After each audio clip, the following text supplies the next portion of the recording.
Hey, how's it going today? Hey Brad, how are you? Good. Who's this?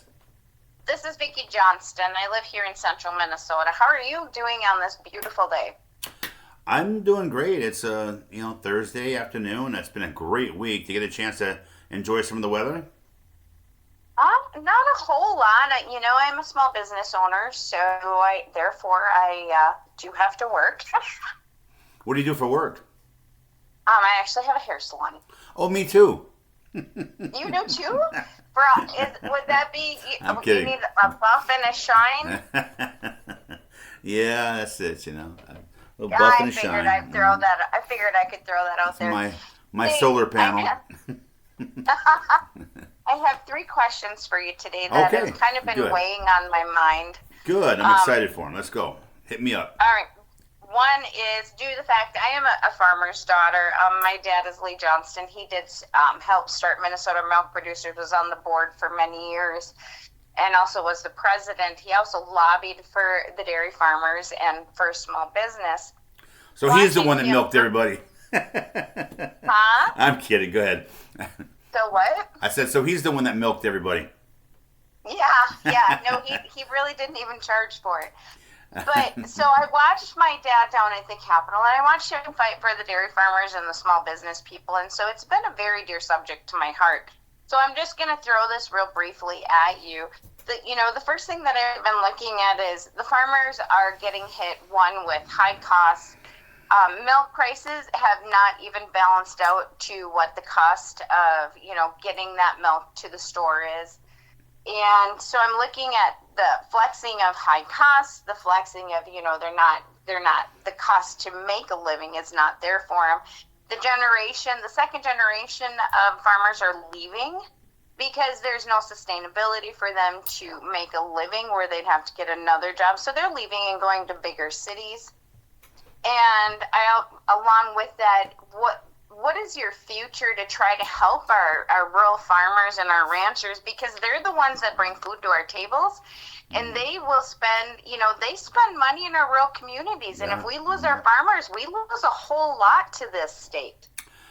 You know, Vicky, I have a deep concern about that and a heartfelt consideration for our farming community, because you're right about they feed America, they feed Minnesota, and but just like any other business here in Minnesota, they're not treated fairly. We're not respected. I'm a business person too. We're not respected, and we're not treated fairly.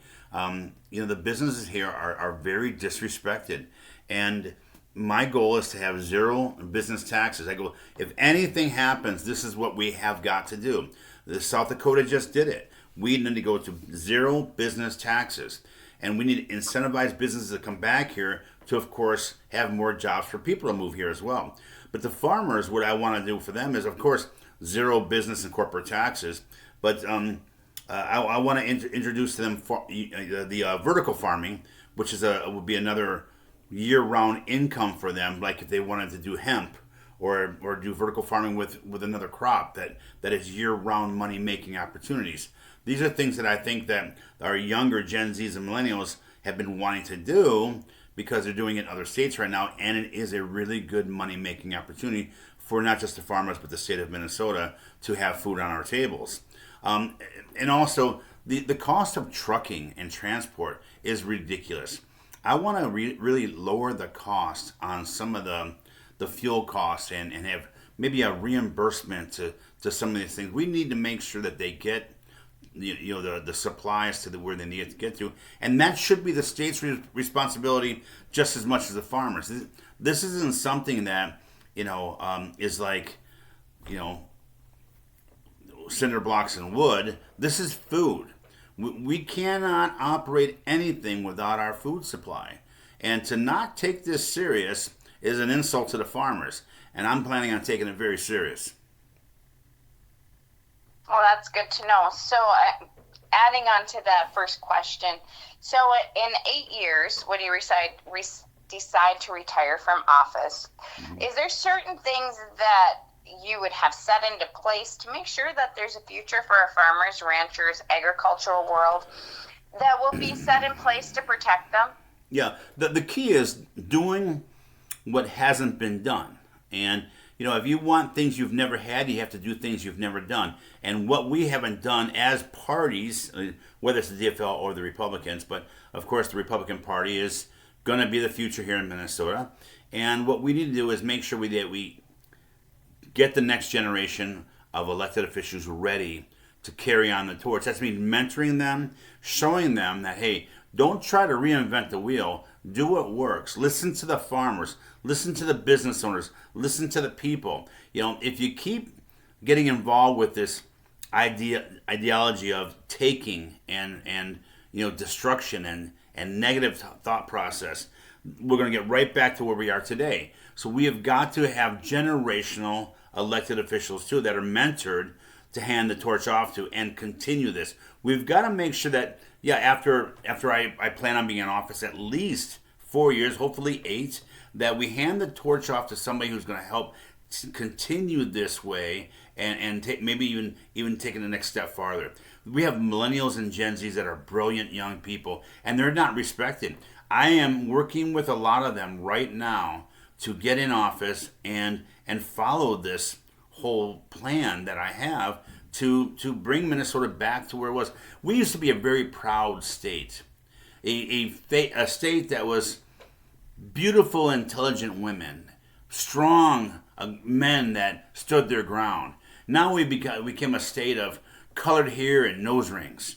We got guys that basically don't do what they need to do. We have less gyms than we had 10 years ago. And I tell you what, we went from being number 2 in fitness to number like 25. We need to have a healthier, healthier state. And that means bringing this back together where we have to change this movement that's going on right now. So when we're looking at the future, we got to have a nice, strong future. And right now we have a buffoon that is embarrassment to us, that's gallivanting and dancing all over the stages. I'm sorry, I'm just not going to be that way. We're going to be very tough on things here. And, when it comes to crime, the next motto for Minnesota is don't mess with Minnesota. We're not messing around no more. That's good to know. So another question that I have, obviously, I live in rural Minnesota. My family comes from a big hunting family, and a lot of them have a concealed carry. Yep. I mean, we're just a big outdoors family. So I want to know, what is your stand on the Second Amendment? Yeah. Minnesota has over 45% of its household owns a handgun, a hunting gun, whatever you may have. Where's your stance on the Second Amendment for our state when I look at all the different things that are happening right now? I mean, it's not a gun issue. I truly don't believe, because obviously I live, in rural Minnesota and we hunt. My family's a big hunting family. So, I mean, I think it's a lot more of psychological issue, but where are you standing on this Second Amendment? Because it's a little concerning for those of us who do, my family goes out and hunts, and that's what they eat. That's what they feed their family. So where are you on this Second Amendment? Yeah, Vicki, I tell you what, it's been a while since I've been asked this question, and I remember when I was asked this question several months ago on a podcast, it didn't spew out right. And I've been on a couple other podcasts explaining that and apologizing as I grow as a Republican and, a person for the Second Amendment. I stopped walking on eggshells, giving a crap what people think about what really should be done. Because personally, I'm not even concerned about offending people anymore, because I'm tired of having that, that on my back. I am 100% behind the Second Amendment. I think politics should stay out of the Second Amendment. I am for concealed and carry, constitutional concealed carry, okay? And I tell you what, if it's at 48% right now or 43% right now, I'd like to double that when I get in office. And that's where I am. And not just that, but we're going to bring back the stand your ground law. You are going to be able to protect you and your loved ones however it needs to be done to make sure you're safe. So when it comes to safety and security, I'm not tiptoeing around no more. Okay, I'm going to tell you exactly how it is, exactly how I feel, and I'm 100% behind the Second Amendment and carrying concealed. I'm sorry. I made my mistakes before by maybe being too soft on that. And you know what? We don't have room for soft in our government right now. We've had enough soft. I'm not a cuddler, and that's it. We're going to go to battle here on this whole woke agenda. We're going to go to war against woke schools. And I tell you what, if you want to